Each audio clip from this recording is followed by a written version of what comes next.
Senator Morris, good day. Good day, everyone. Thanks for having me. Thank you for being here. I'm not going to keep you too long because you said that you've been doing interviews all day, so I'm going to get straight to the point. Your journey to this point in your life it wasn't a very easy one. It wasn't rainbows and roses all the time. You ran for guild president a few months ago and you were unsuccessful in your bid for president. Yeah? But what many persons assumed was the end of your story was actually the beginning of a brand new one, an even brighter one. Tell us a little about that journey to here. I tell you, Ramon, you said it perfectly. It was never rainbows and sunshine. I mean, me deciding to run for guild president in itself was a huge feat because at the time, many persons had already declared a winner. Right. And so when I entered the contest, it was already preempted that I wouldn't have been the victor. But regardless, I had a mandate, I had a vision, I had something I wanted to achieve, and that was serving the over 13,000 university students at the University of the West Indies. And so I went through that campaign period, and that in itself, again, was history because it was the first time we would have been having an online election. It was the longest campaign period the guild has ever seen. Right. And so it was a feat for both of us as candidates to be able to overcome that. When I lost the guild elections, I first celebrated, and I celebrated because I had achieved my objective, or one of my primary objectives, which was to make an impact. Wow. And for me, impact is everything. Right. It's about the everyday impact for university students. And as a vice president, I would have directly been able to do that, providing tuition, providing lunch money, providing bus fare for students. That's what I wanted to continue to do, to make a meaningful impact in their lives. And so I had to celebrate because it was obvious that there were persons who were inspired. There were persons who caught on to the vision. And so even though the Rally with Gabby campaign, Right. it ended at that point, or so I thought. It was apparent that there was a shift in how students viewed student leadership. And so I was pleased that that objective was achieved, and I celebrated with my people because my team, I must tell you, they are the best. My support system is the best. You see that one over there is my longtime friend from who you are there with me. Right. And so I had to big them up. But coming out of that election, I assessed, but there's one thing that I didn't do. I didn't step away. I showed up.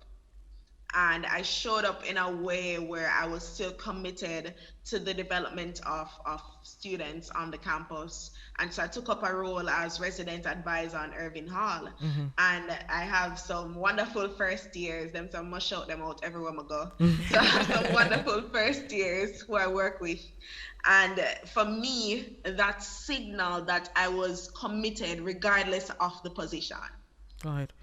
And that's it for me. Commitment to young people, commitment to seeing them become better versions of themselves. I say that like every day when I'm doing FYU with them. You have stepped up. Sorry, continue. Yeah, so for me, coming out of a loss like that, it's, as many persons say, I'm the epitome of fuego. When mana plan gotta wipe out, and also that there's just, you can never know what is in store. You just have to do your best and continue to think that people are being impacted. And that's just what I did. I showed up, I did my part, did my best. Oh, Gabby, And so you are an absolute inspiration to so many, myself included. You are not only the youngest to ever be appointed to the Senate, but you're also the youngest female. I mean, you're youngest overall, but you being a woman makes it so much more important. You're not only shaking the glass ceiling, you're getting ready to destroy it completely. Gabby, this appointment, what does it mean for others like you, like-minded youth who want a hand in the running of their country, who wants a hand in their democracy? What do you want your win to mean to us? Well, this is a win for all of us. It's not just about Gabby. It's about the 378,000 young people between the ages of 15 to 29 who are looking on, who want to participate in the decision making processes of our country. It says to them that there's a space at the table for you. It Yes, says ma'am. to them that no matter where you're coming from, because I'm from Doom Street in Montego Bay, I Boom! don't Big have up, any my family beer. ties in the party. I don't have all of that. I'm just a young person who has consistently offered myself. And so it says to young people that put in the work and continue to stay true to your purpose, and you will have a place. It also says to young people that it's not about a wait your turn mentality. It's about showing up and doing your part now. So I'm hoping that in the next few years, many more young people will join me. Many more young people will start to step up, become Right, councillors, members of parliament, sit on boards. Because here's what we're doing: we're shaking the tables. We're right, shaking the tables, we're shifting the tide, and we're saying that we're here. right. We're here and we want to do our part. And I just love the movement. Boy, I was just looking on Twitter and I tears all come to my eye Yeah. because of how I'm looking at the responses and I'm saying these are the young people that they're saying Hmm. don't care about anything, and I'm seeing the responses, I'm seeing the commentary, and I'm it's commendable, and I'm looking forward to so much more youth engagement in years to come. Gabriela, you say you're dedicated to shaking the tables, right? You want to see some major changes. What are some of your priorities going into this post? My priority areas would have to be one, digitization. COVID has forced us to do that. And even when COVID leaves, the charge shouldn't stop. We are living in a world where we have to shift not only our thinking, but how we operate. And so the Jamaican government, they've already signaled that move towards becoming a more digitized nation. And I totally support that. I believe that digitization has its place in agriculture and tourism, in almost every facet, you know, and we can't be left behind as a nation. We have to ensure that we do our part in using this unprecedented time as a catalyst for moving forward with digitization. Another thing I can't ignore is something that I feel that young people are uniquely equipped to discuss. And the UN Sustainable Goals, I think it's goal number 13, speaks to climate change, right? Right. That's one of the issues that we haven't seen being championed much. And as a young person, it says that this is the future. And in 20 years, I want to be able to live in a country that's not covered by water. And so climate change is one of those issues that we can't ignore. It Right. would be remiss of me to ignore women and girls, women and children. I definitely want to ensure that there are balanced and equitable laws being passed that will ensure that everybody is given a seat at the table. Right, Gabriela. Now, the question to close.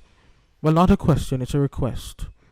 I want you to send a message to the naysayers because we pretend, well, some of the older folks pretend to be ready for a younger voice, but in truth and in fact, they are not. Some persons are questioning you, your qualifications, and your voice as a whole. Send a message to them right now. Why should we put our trust in you? I'm young. I haven't been trained in matters of the Senate. I don't have the wealth of experience that many others who sit in the House might have. But what I do have is a perspective that is unique to young people. I've served as a youth advocate. I'm privy to the issues that are affecting young people. I'm a young person myself. And so, who better to champion issues for the youth, for the future of our country, than a young person themselves? And I would like to say that around the world, young people are in these positions. Yes. We have an MP in Namibia. I just spoke about her, Theophilus, and she's a minister. She's a minister. She's a member of parliament, and she was appointed at 23. So right across the world, we see that young people are taking up space. They're doing their thing. And Jamaica shouldn't be left behind. We need to mash down and tear up this notion that young people or people in general need to have a certain, qualification and they need to have PhD and all of this to effect change. I am here. I'm willing to learn. I am willing to be mentored. I'm willing to grow. I'm willing to evolve. I'm willing to listen. And that's what I'm bringing to the table, along with my perspectives. I'm here to be an advocate for the people. And, as I just said, that the other Senator Morris, he was in the Senate when he was in university, right? So age is just a number right now. I'm bringing to the table all my skill sets, and I'm ready to be the voice of a new era. I'm ready to be the voice of a generation of young people who feel that they need to play a part in their future. And that's what we're doing. We're creating a future. And I hope that Jamaica will embrace this new era, that they will allow young people to lead and allow young people to participate in the processes of our country, because we have so much to offer. And I hope that they will also guide us in this process and not exclude us. It's no mistake, but it's an opportunity for young people to give of themselves. And that's what I want to do. Oh, Gabby, I can't wait to be a part of the revolution led by people like you. We are in for something great, aren't we? Definitely. And the next 5 years or whenever, how long I'm here, I'm hoping that young people, old people, everybody will join on this journey towards creating a better Jamaica. Let's do it. Thank you so much again for being here. Thank you so much for having me, guys. All right. Take care. All right, take care. That was Miss Gabriela Morris, 23-year-old opposition senator in the upper house. What an inspiration. Man, can I tell you? And she's so raw, so honest. She's willing to learn. She's young. Poised. She knows she's young. She's poised. And I even wanted to say something while she was talking. You see me? I may have goosebumps that I may have talk and the chicks go. You see me? But really and truly, the church has a lot to do with it, you know. You see me? No, because I see me look saying like Cruff and them thing there, the church has a lot to do with it. Like when Missy Gabby up there, so Missy Gabby not only as a UE student, but also as a church person. You see me? Because, Gabby know this, brother. Gabby was a part of, what they call it, adventure, pathfinder. You see me? So she was being groomed from there on. So when it come on to discipline, Gabby have to have that, because Gabby mother and father must have the camp director. You see me? So him have to have that. And even beyond that, I think, even beyond the church, I think Gabby was for our non-religious friends, Gabby was a part of a very rigid and supportive community that offered her guidance and brought her to a place of self-actualization, a place of what has ultimately proven to be success. It's like how you have Mandeville Church in the town, Mobile Church in the town. Back then, you see me, them move it, brother, that was an entire community.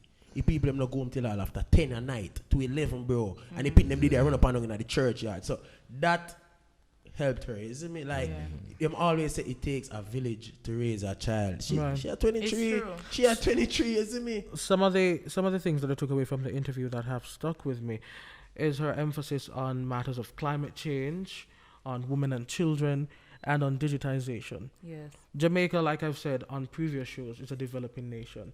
And we need to prioritize a few things if we want to see for ourselves the development that is necessary for sustainability. Things like climate change. We're a small island, just a few kilometers from the equator. If there's a hurricane, we get the brunt of it. If there's an earthquake, we sit on some tectonic plates. There are some measures that have to be taken into consideration, that have to be implemented rather, to ensure that we survive any natural disaster. Or women and or children, the people who present entire nations, who nurture entire nations, who present leaders and waymakers and change makers. I keep saying waymakers in this show because it's important. Women and our children are under attack. Not only by establishments, but by us. Yes. We're not taking their issues into account when we're discussing major changes that need to take place, and we're not protecting them as we ought to. So I'm happy that she spoke about that. And digitization, when you walk into a hospital or some of the rural hospitals, you see mountains of records, patient workups, and the time that could be spent, taking care of patients, having emphasis being placed on what is wrong with me? Having emphasis being placed on just other areas patient of care, healthcare. patient care. We're rummaging through documents trying to find out what happened to John when he came in last week. Little things like that. Once there is a push towards evolution Yes. and adaptation and employment of new technologies, then Jamaica, where's the camera? Jamaica will be well on our way to success. Yes. It takes young voices, what many perceive to be radical voices. It takes voices like those to get the ball rolling. She'll come up against a lot of opposition. I hope she's ready for. Oh, she is definitely ready for that. From that conversation we had a while ago, I think she's ready for whatever is thrown at her. It takes a very strong person. It takes, in some instances, a novice to inspire the masses. And I can't wait to see what Gabriela will do, not only for the young people, but for the entire Jamaica. Yes. Indeed.